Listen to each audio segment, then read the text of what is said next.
History is written by the victors. These particular victors want the world to believe that all knowledge in history started from them, that they themselves are direct descendants of God. The pyramids, well, they want us all to believe that it was ancient aliens that built them. It was us, humans, that built the pyramids. And we've come to a moment in our development that the functioning of the pyramids will be common knowledge. The science is there. Let's begin. In 2002, Professor Joseph Davidovits and his organization, the Geopolymer Institute, made a miniature pyramid with a mixture of geopolymers. To put it simply, ancient humans built giant megaliths easily with readily available materials. Simply mix these components with water, and after drying, it's as solid as a rock. Does this look familiar? People are hesitant to call it what it is: ancient cement.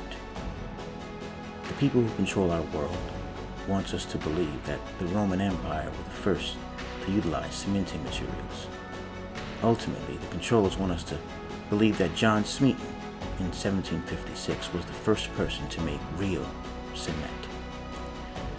I'll leave it to you to decide. Did ancient humans hew massive stones from a quarry and carry them hundreds of miles to a specific location? Or did they gather the components, mix them with water, and shape the cement as it was drying?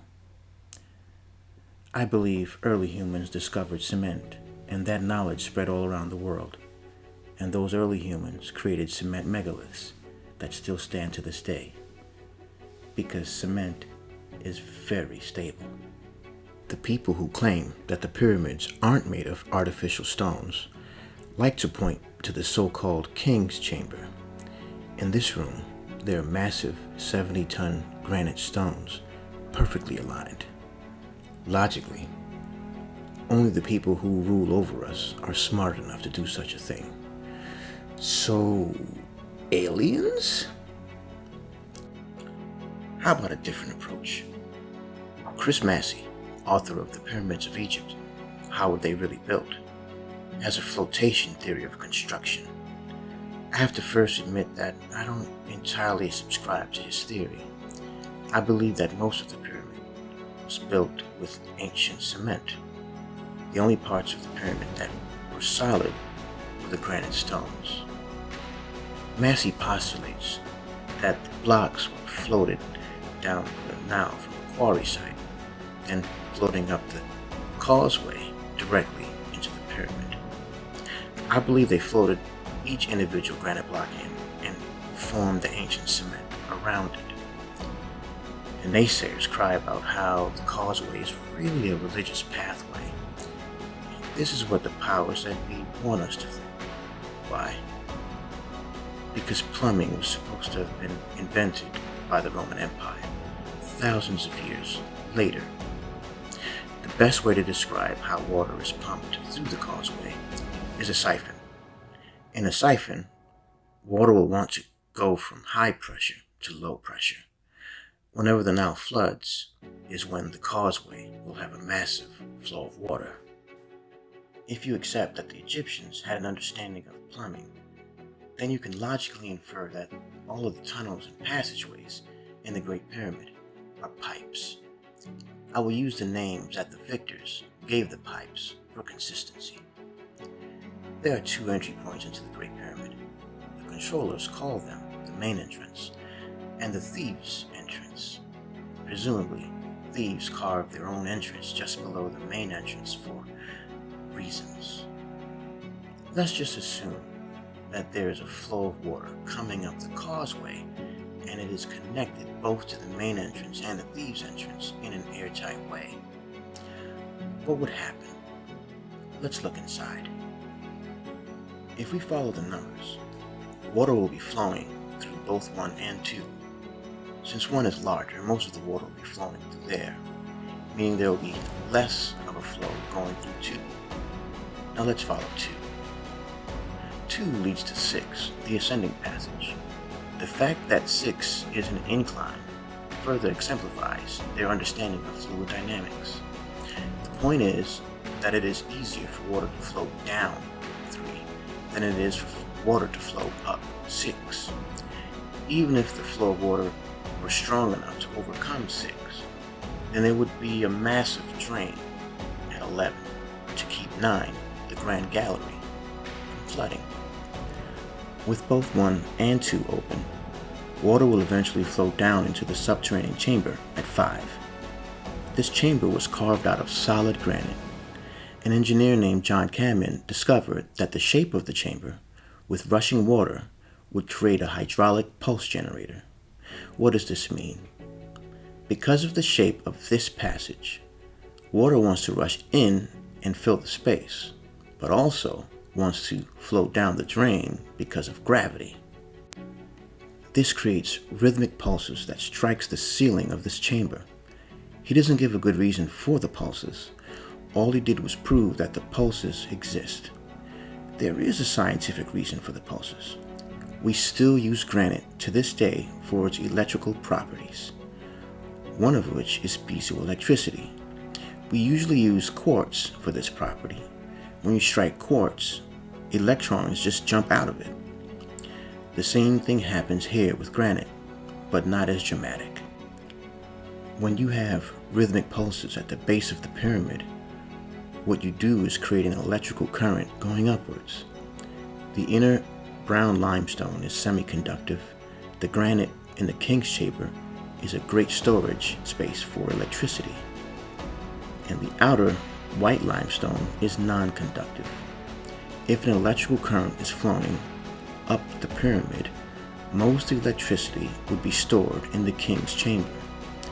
In practical terms, 10 will start getting warmer. You have to understand why there's so much propaganda surrounding the Great Pyramids. It's because this is where the people who control the world today got started. They are anti-history and anti-science. They control and limit these things to their own benefit. The controllers would like you to believe that electricity was discovered by Englishman William Gilbert in 1600. The fall of the Egyptian Empire was an inflection point for the human species. The Egyptians had to have had a deep scientific understanding thousands of years ago when constructing this megalith. There is another obvious electromagnetic scientific principle embedded within the structure of the pyramids. Nowadays, we take it for granted because it's so common.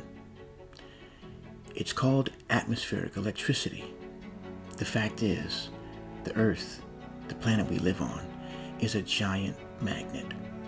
The ground is negative and the sky is positive. The higher up you go, the more positive it is. I'm oversimplifying so that you understand. If you connect the ground to a point in the air with a conductive material, you'll create an electrical current.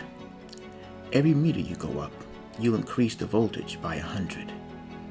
This was demonstrated by renowned 20th century physicist Richard Feynman.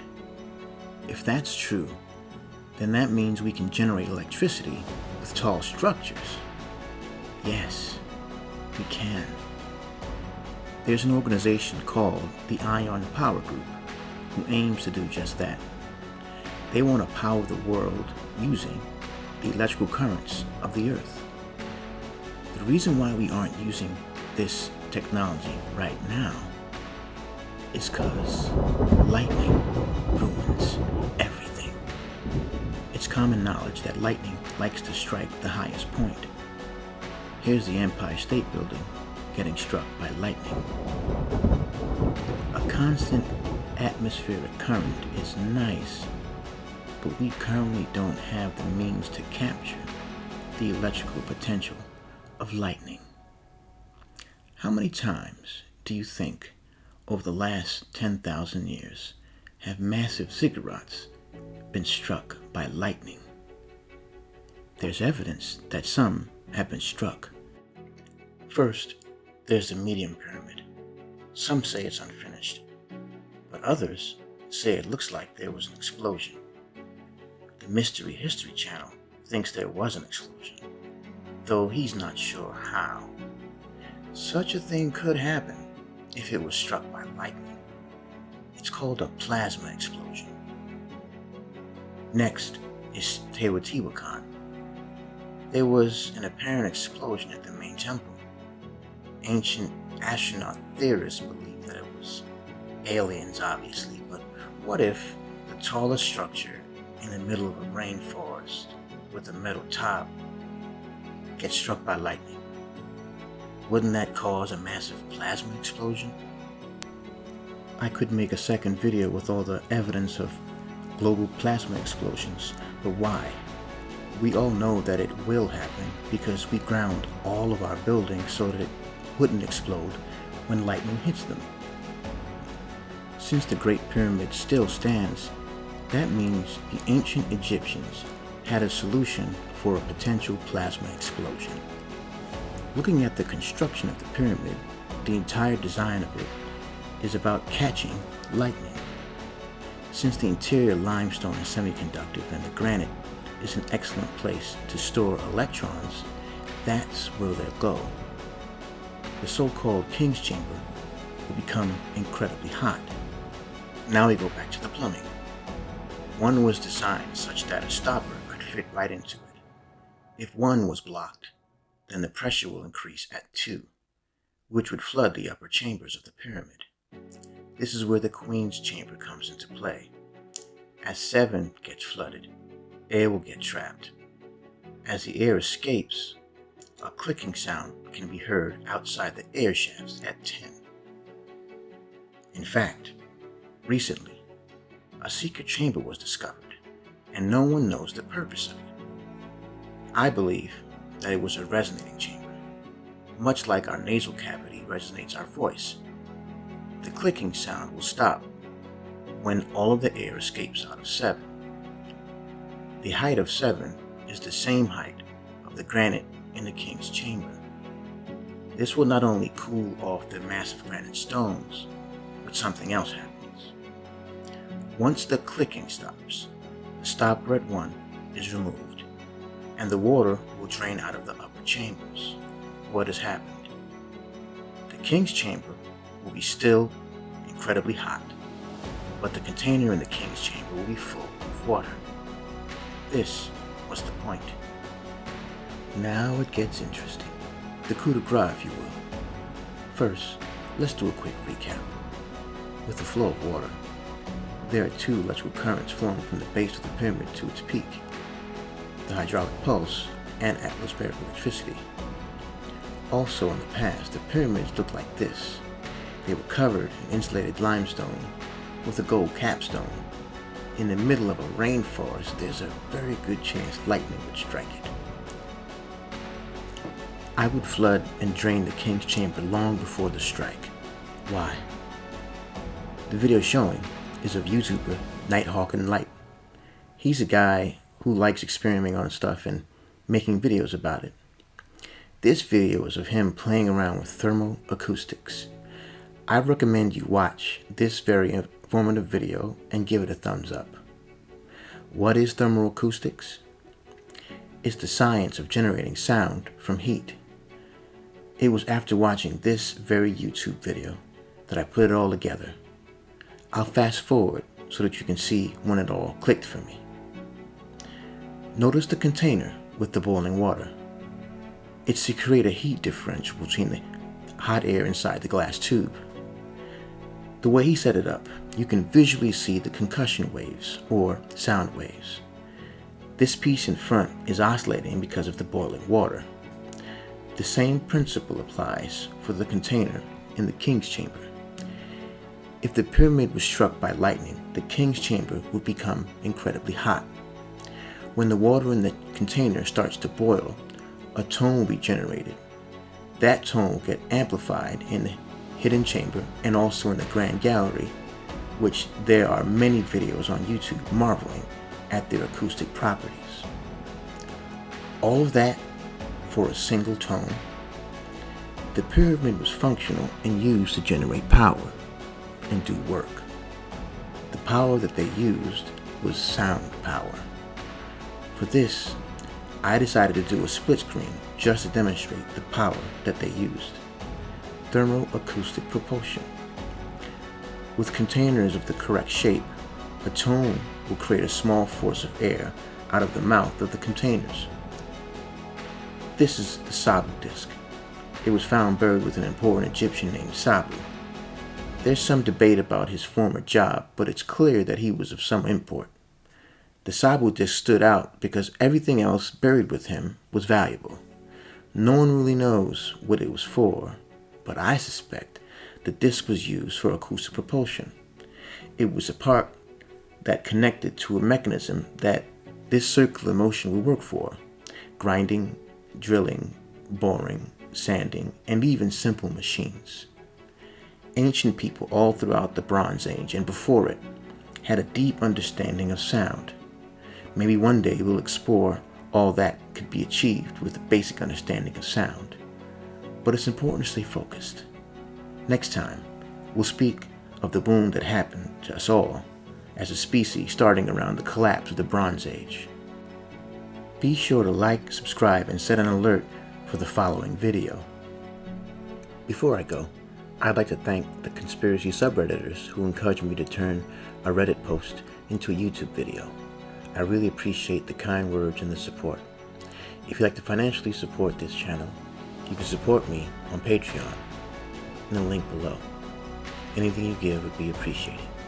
In addition, this video was based on my recent book, How to Control Humans. Check the link below if you're interested. Also, feel free to contact me in the social links below. Thanks again. Until next time.